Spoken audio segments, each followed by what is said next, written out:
கிறிஸ்துவுக்குள் பிரியமானவர்களே, இந்த அழகிய ஒரு காலை நேரத்திலே நீண்ட நாளைக்கு பிறகு மறுபடியுமாய் உங்களை சந்திப்பதிலே எனக்கு ரொம்ப சந்தோஷம். நீங்கள் எல்லோருமே கர்த்தராலே தெரிந்து கொள்ளப்பட்டவர்கள். நீங்கள் எல்லாருமே நல்லா இருப்பீர்கள். நீங்கள் எல்லோருமே சுகமாய் இருப்பீர்கள் என்று நான் கிறிஸ்துவுக்குள் விசுவாசிக்கிறேன். இந்த காலை நேரத்திலே ஒரு வார்த்தையை நாங்கள் தியானிக்க போகிறோம். 1 பேதுரு 2ஆம் அதிகாரம் 9வது வசனம் இப்படி சொல்லுகிறது: நீங்களோ உங்களை அந்தகாரத்தினின்று தம்முடைய ஆச்சரியமான ஒளியினிடத்திற்கு வரவழைத்தவருடைய புண்ணியங்களை அறிவிக்கும்படி தெரிந்து கொள்ளப்பட்ட சந்ததியாயும் ராஜரீகமான ஆசாரிய கூட்டமாயும் பரிசுத்த ஜாதியாயும் அவருக்கு சொந்த ஜனமாயும் இருக்கிறீர்கள். இந்த வார்த்தையிலே பின்பகுதி, கடைசி பகுதியை மாத்திரம் நான் உங்களுக்கு சொல்ல போகிறேன். நீங்களும் நானும் யார் என்று தெரியாமல், நீங்களும் யார் நானும் எதற்காக இந்த பூமியில் இருக்கிறோம் என்பது தெரியாமல் நாங்கள் வாழ்ந்து கொண்டிருக்கிறோம். ஆனால் எங்களுடைய பெயர் கிறிஸ்தவர்கள். நாங்கள் கிறிஸ்துவினாலே மீட்கப்பட்டவர்கள். ஆனால் கிறிஸ்துவினுடைய ஆசீர்வாதங்கள் எங்கள் வாழ்க்கையிலே வர வேண்டுமே, ஆனால் அவர் எங்களை குறித்து என்ன சொல்லியிருக்கிறார் என்பதை நாங்கள் விளங்கிக் கொள்ள வேண்டும். இந்த வார்த்தை சொல்லுகிறது, நீங்களும் நானும் அவருடைய புண்ணியங்களை அறிவிக்கும்படிக்கு தெரிந்து கொள்ளப்பட்ட சந்ததி. பாருங்க, நீங்களும் நானும் அவராலே தெரிந்து கொள்ளப்பட்டவர்கள். அது மாத்திரமல்ல, ராஜரீக ஆசாரியர்கள். அவருடைய ராஜரீக ஆசாரியர்கள் என்று சொன்னால் என்ன? கிறிஸ்துவை போலவே. கிறிஸ்து யார்? அவர் பிதா, குமாரன், பரிசுத்த ஆவி. அவர் திருத்துவ ஆண்டவர். பிதாவினாலே இந்த பூமிக்கு அனுப்பப்பட்டவர். அவர் ஒரு இளவரசன், அவர் ஒரு குமாரன். அதாவது இந்த உலகை ஆளுகிறவருடைய குமாரன் இந்த பூமிக்கு எங்களுக்கு கொடுக்கப்பட்டார். இன்னும் கொஞ்ச நாட்களிலே அவருடைய பிறப்பை நாங்கள் நினைவு கூற போகிறோம். பாருங்கள், அந்த குமாரன் எதற்காக எங்களுக்கு கொடுக்கப்பட்டார்? அவரை போல நீங்களும் நானும் இந்த பூமியிலே ராஜரீகமான ஒரு வாழ்க்கை வாழ்வதற்காக எங்களை தெரிந்து கொண்டு எங்களை ராஜரீக ஆசாரியர்கள் ஆக்கினது மாத்திரமல்ல, அவருடைய பரிசுத்த ஜாதியாயும் அவருக்கு சொந்த ஜனமாயும் அவர் உங்களையும் என்னையும் இந்த பூமியிலே வைத்திருக்கிறார்.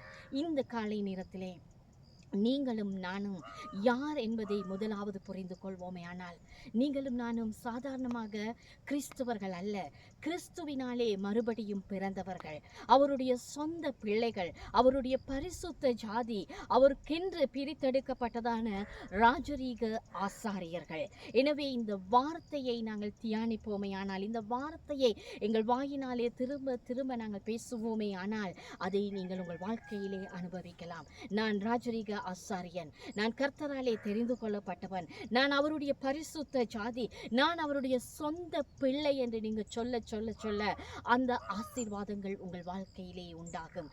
கிறிஸ்துவை அறிந்ததான, கிறிஸ்துவை சொந்த இரட்சகராக ஏற்றுக்கொண்டதான நீங்களும் நானும் இந்த பூமியிலே வெற்றியான, மிகவும் செழிப்பான, ஆசீர்வாதமான, குறைவுகள் அற்றதான, சுகமான வாழ்க்கை வாழ்வதற்காகவே அவர் உங்களையும் என்னையும் பார்த்து அவருடைய சொந்த பிள்ளைகளாகவும் ராஜரீக ஆசாரியர்களாகவும் தெரிந்து கொண்டு இந்த பூமியிலே இதுவரைக்கும் எங்களை வாழ வைத்துக் கொண்டிருக்கிறார். எனவே இந்த காலை நேரத்திலே நான் அதிகமாக உங்களோடு பேச போவதில்லை.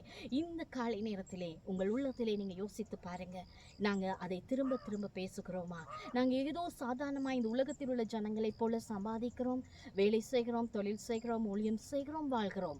இல்லை, நீங்களும் நானும் ராஜரீகமான ஒரு வாழ்க்கை வாழ்வதற்காக இந்த உலகத்தில் இருந்து அவர் எங்களை பிரித்தெடுத்தேன் என்று அதுதான் சொல்லுகிறார். இந்த உலகத்துக்கு ஒத்தவர்கள் அல்ல நீங்களும் நானும். நீங்களும் நானும் தேவனாலே பிறந்த தேவர்கள் என்று வார்த்தை சொல்லுகிறது. எனவே இந்த காலை நேரத்திலே நாங்கள் ஒவ்வொருவரும் இதை பார்க்கிறதான நீங்க ஒவ்வொருவரும் ஒரு நிமிஷம் யோசித்து பாருங்க, நீங்கள் யார்? நீங்கள் இந்த பூமியிலே யார் என்பதை நீங்கள் சிந்திப்பீர்களே, ஆனால் அந்த மகத்துவமான ஆசீர்வாதங்கள் உங்கள் வாழ்க்கையிலே உண்டாக ஆரம்பிக்கும். ஹல்லேலூயா. எனவே என் பிரியமானவர்களே, இந்த காலை நேரத்திலே நீங்கள் எல்லோரும் இந்த வார்த்தையை கொஞ்சம் சிந்தித்து பாருங்கள்.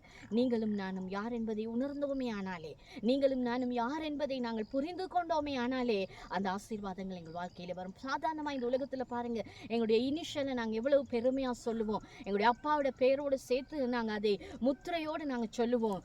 இந்த உலகத்துக்குரியதான உறவு அது. ஆனால் உங்களுக்கும் எனக்கும் பரலோகத்துக்குரியதான ஒரு இனிஷியல் இருக்கிறது. அதுதான் ராஜரீக ஆசாரியர்கள் என்றதான இனிஷியல். எனவே அதை நீங்கள் உச்சரிக்க தொடங்கும் பொழுது அது உங்கள் வாழ்க்கையிலே உண்டாகும். கண்களை மூடி நாங்கள் ஜெபிப்போம். அன்பின் ஆண்டவரே, உமக்கு நாங்கள் நன்றி செலுத்துகிறோம். இந்த அழகிய நாளுக்காக நன்றி. இந்த காலை நேரத்திலே இந்த வார்த்தையை கேட்டு ஒவ்வொரு தேவ பிள்ளைகளுக்காக நான் நன்றி சொல்லுகிறேன். அவர்கள் யார் என்பதை உணர்ந்து கொண்டு ராஜரீக ஆசாரியர்கள், உம்முடைய பிள்ளைகள், உம்மாலே தெரிந்து கொள்ளப்பட்டதான சொந்த பிள்ளைகள் என்பதை உணர்ந்து தங்கள் வாழ்க்கையிலே அதை அறிக்கை செய்து ஆசீர்வாதமாய் அந்த மகிமையை பெற்றுக்கொள்ள ஒவ்வொருவருக்கும் நீங்க கிருபை பாராட்டுங்க. ஆசீர்வதிங்க, வழி நடத்துங்க. இயேசு கிறிஸ்துவின் ஜீவனுள்ள நாமத்தினாலே ஒப்பு கொடுத்து ஜெபிக்கிறோம் எங்கள் நல்ல பிதாவே. ஆமேன். கர்த்தர் தாமே உங்களை ஆசீர்வதிப்பார். நீங்கள் எல்லோரும் நல்லா இருப்பீர்கள்.